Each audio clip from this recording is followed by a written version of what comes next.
Doctor Sachin, Khan पान संबंधित कुछ और प्रश्न हैं जो हमारे दर्शक आपसे पूछना चाहते हैं।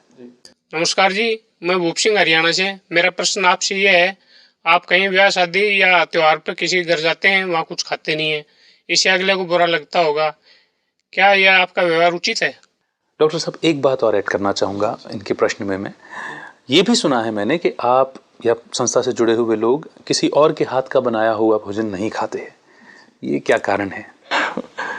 देखिए, इस बात का उत्तर मैं इस तरह से देना चाहूँगा कि आपके घर यदि कोई मेहमान आया जी, उसको डायबिटीज़ की बीमारी है जी, और उसको डॉक्टर ने कह रखा है कि भाई आपको मिठाई नहीं खानी है, जी, और आपने उसके लिए खास मिठाई बनाई है, जी, तो वो आपके घर जब आता है और मना करता है तो आपको बुरा लगता है।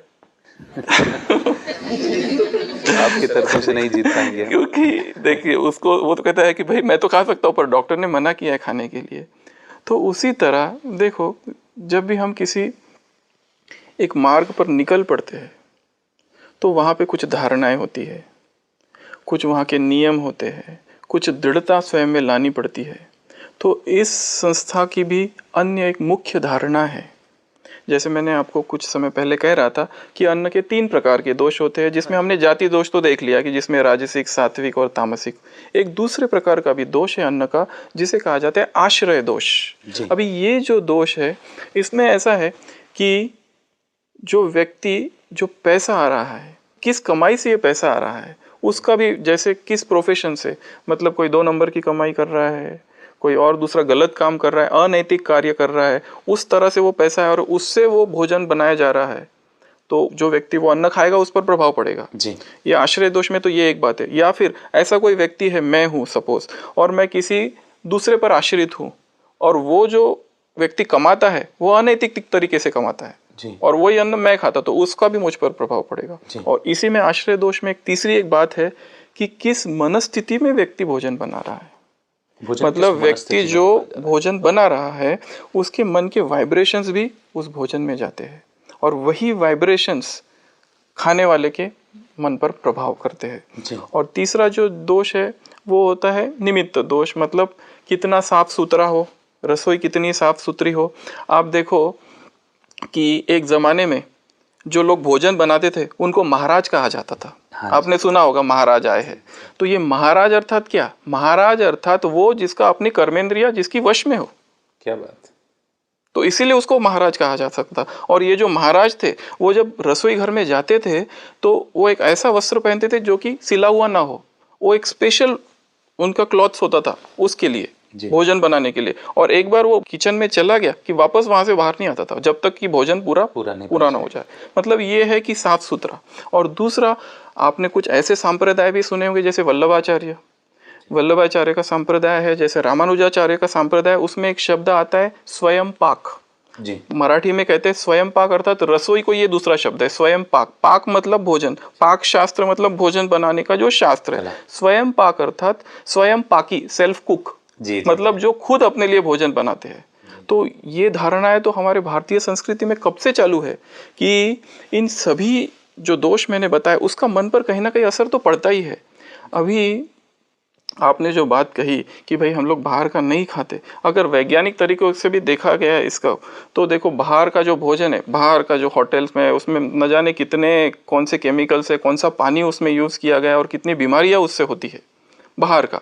और ये भी है कि जैसे भोजन बनाने वाला जो व्यक्ति है, अगर योगी है, कोई पवित्र है, शुद्ध विचारों वाला है, आप देखोगे कि आपके पास अगर 3 प्रकार के अन्न रखे गए, एक है मंदिर का प्रसाद जी, एक है घर का बना हुआ और एक है हलवाई की दुकान का, तो आप इसमें अंतर बता सकते हैं कि जो मंदिर का भोजन है कौन सा अच्छा है? वही अच्छा है। क्यों? क्योंकि बड़ी श्रेष्ठ भावनाएं उसके साथ बनी हुई है। हाँ, अच्छा, दूसरे नंबर पर अच्छा है घर का है, क्योंकि माँ ने बनाया है, अपने बच्चों के लिए बनाया। और जो हलवाई का बनाया वो भोजन है, जो मिठाई है, उसमें क्या है? प्रॉफिट। वही देख रहे हैं ना, उसका इंटेंशन क्या है। तो ये बहुत सारी चीज़ें यहाँ मैटर करती है। तो इस संस्था में जो मुख्य धारणा है भोजन की, उसी व्यक्ति के हाथ का भोजन खाए जो कुछ धारणा वाला है, जो इस पथ पर निकल चुका है, जिसने प्यूरिफिकेशन को अपना लक्ष्य बनाया है, राजयोग की जो साधनाएं कर रहा है, जिसका चित्त शांत हो गया है, मन पवित्र हो गया है और परमात्मा की याद में बना रहा है। सबसे मुख्य बात तो क्या था। और जैसे मैंने कहा, एक आपने सुना होगा रसोई को चौका भी कहा जाता है भारतीय संस्कृति में। तो चौका मतलब कुछ 4 बातें। तो यही बातें कुछ घुमा के यहाँ आती है कि भाई ये भोजन किस पैसे से बन रहा है जी, भोजन में अपने आप में कुछ जाति दोष तो नहीं है, कौन से प्रकार का भोजन है वो, तीसरा जो बना रहा है उसकी मनस्थिति क्या है, और चौथा जो खा रहा है उसकी मनस्थिति क्या है। मतलब भोजन बनाने के लिए, जैसे गीता में भी लिखा है कि जो भोजन बिना अर्पण किए खाता है वो तो जैसे चोर है। जी, जी, जी। तो अगर हम अर्पण भी करते, अभी देखो भगवान तो अभोक्ता है, अर्पण हमको हमारी भावनाएं करनी है, भोजन तो एक निमित्त है। तो इस तरह से ये सारी बातों को अगर मिलाया जाए तो मुझे लगता है इस प्रश्न का उत्तर इसमें आ जाता है। जी, जी, जी। मैं समझता हूँ डॉक्टर सचिन ने जिन उदाहरणों के माध्यम से हमें इस बात की स्पष्टता दी है, हम समझ सकते हैं कि इसमें अपमानित महसूस करने वाली तो कोई बात ही नहीं है, क्योंकि ये धारणाओं की बात है, ये परहेज की बात है। अगर दर्शक कुछ और प्रश्न पूछना चाहते हों इसी से संबंधित तो पूछ सकते हैं। मैं प्रयागराज बेंगलोर से हूँ। मैं हॉस्टल में रहकर पढ़ाई करता हूँ और मुझे हॉस्टल का खाना खाना पड़ता है। क्या मैं इस तरह से इस संस्था में जुड़ सकता हूँ? बहुत अच्छा प्रश्न पूछा भाई जी ने। पहले तो मैं इनको इस बात के लिए धन्यवाद देना चाहता हूँ कि ये हॉस्टल में रहते हैं, अपनी पढ़ाई करते हैं और साथ साथ अध्यात्म में भी रुझान है इनके जीवन में। तो ये बात के लिए तो मैं आपको मानता हूँ। परंतु आपने जो मुद्दा उठाया है कि स्टूडेंट लाइफ में क्या किया जाए जी, भोजन के बारे में, जी, तो जी। देखिए, स्टूडेंट लाइफ का मेन उद्देश्य तो पढ़ाई होती है और जो भी पढ़ाई है उसमें कंसंट्रेशन की बहुत ज़्यादा आवश्यकता होती है और समय भी बहुत कम होता है इनके पास, क्योंकि बहुत सारी चीज़ें करनी होती है।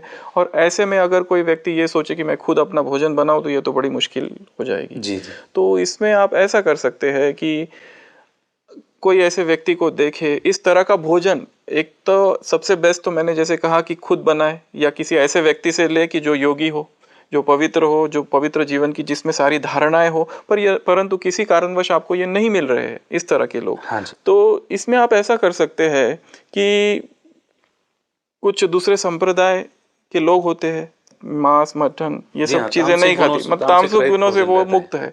तो अगर ऐसी कोई आपको माता मिल जाए जो आपके लिए भोजन बना सके, आपको टिफिन दे सके, जी, जी, तो आप जरूर इस तरह के प्रयत्न कर सकते हैं। जी, या फिर आपकी ही जो हॉस्टल का जो किचन होगा वहीं पर आप उनको कह सकते हैं कि आपके लिए थोड़ा अलग भोजन बना दे, कि जिसमें भाई वो प्याज लहसुन न डाले। अगर आपको कोई माता ऐसी नहीं मिल रही है तो वही आपका जो हॉस्टल का ही जो कैंटीन है उसी से थोड़ा, आप भले उसको थोड़ा अलग से पैसा देना हो, वो दे के आप अलग अपने लिए अलग बना सकते हो। और दूसरी महत्वपूर्ण बात इसमें ये है कि जो भोजन की थाली आपके सामने आती है, पहले तो उसको परमात्मा को अर्पण करें। दूसरा, बड़े ही उसके लिए जैसे हम शुक्रगुजार रहे भगवान के कि भगवान ने हमें ये भोजन दिया। हाँ जी। और अपनी ही, जैसे हम अपने ही स्वमान में स्थित हो जाए, जैसे कि हम संकल्प करें कि मैं परम पवित्र आत्मा हूँ। हाँ मेरे नयनों से, भ्रुकुटी से, दृष्टि से पवित्रता के वाइब्रेशंस इस अन्न में जा रहे हैं। और भोजन करते हुए बड़े मौन और शांत चित्त होकर भोजन करें। और भोजन करते करते इस तरह के संकल्प करें कि ये भोजन मेरे शरीर में जा रहा है और मुझे स्वस्थ कर रहा है, मेरे मन को शांत शीतल कर रहा है। जी। तो इस तरह से भी आप मतलब इनकी जिस प्रकार की समस्या है उन परिस्थितियों में ये अपने आप को एडजस्ट कर सकते हैं। और आपने एक बहुत अच्छी बात बताई, ऐसी परिस्थितियों में भी कम से कम तामसिक भोजन को पूरी तरह से अवॉइड करके, अंडा मांस मछली इत्यादि को हटा करके दरकिनार करके सात्विक भोजन की व्यवस्था किसी प्रकार से भी की जा सकती है। और उसके शुद्धिकरण की प्रोसेस भी आपने बता दी। और मैं समझता हूँ कि सैनिक, खिलाड़ी, पुलिस, इस तरह के प्रोफेशन से जुड़े हुए लोग भी इस विधि को अपना सकते हैं। हाँ जी, जैसे इंग्लिश में भी एक कहावत है, where there is a will there is a way. अगर जहाँ चाह है वहाँ राह है। अगर कोई व्यक्ति दृढ़ संकल्प कर ले तो जो चाहे वो पा सकता है। और जिस प्रकार के आपने प्रोफेशंस बताए, इस तरह के कई सारे प्रोफेशंस के लोग हमारी संस्था से जुड़े हुए हैं, उन्हें भी इसी तरह की समस्या आती है। परंतु जब हमारे अंदर दृढ़ संकल्प होता है तो हम कुछ ना कुछ करके मार्ग हमारे सामने आ ही जाता है। जी जी जी। तो ये तो बस हमारे संकल्पों की बात है, हमारे दृढ़ संकल्प की बात है। जी। और संस्था का ही स्लोगन है, दृढ़ता ही सफलता की चाबी है। दृढ़ता ही सफलता की चाबी। बड़ा अच्छा लगता है। जी जी जी। बहुत बहुत शुक्रिया अदा करेंगे आपका डॉक्टर सचिन। बड़े ही वैज्ञानिक और आध्यात्मिक धार्मिक पहलुओं को बताते हुए आपने विस्तार पूर्वक संतोषजनक हमें उत्तर दिए।